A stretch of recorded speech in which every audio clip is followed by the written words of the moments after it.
All right, we're looking at March 20th, and March 20th is a part of the Hard to Love series. And the whole idea is that we're not only called to love people that we naturally love, but we're called to love our enemies, first of all, love those different from us, our neighbors. And then there's a big question in the overall. For Christian people, there is a separation that happens and you do become a part of the church community, but how do you love unbelievers? What is it? People who simply don't believe. The Bible does make the distinction between there's a family of believers and there's those who are outside of that.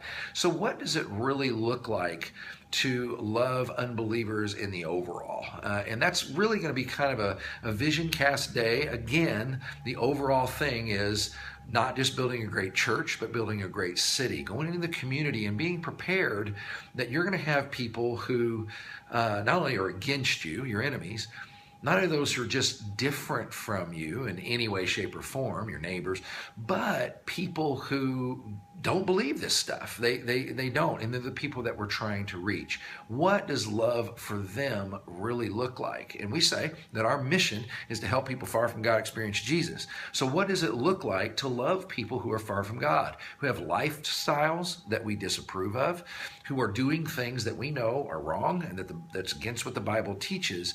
What are we called to do? What does love look like for that? So I think on a creative side, again, for this whole series, you never can go wrong with celebrating in song the love of Jesus, his love for us, the love that he gave to us. Because, about the time we start thinking we're really in this club, we always have to remember we were outside the club.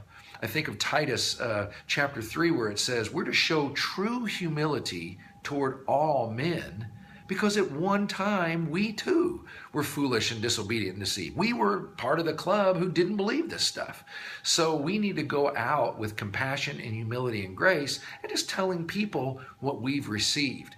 So it may be a great day to talk about if any of you on your team had been truly outside the church and received love from someone inside the church, from a grandparent or a parent or a friend or a coworker.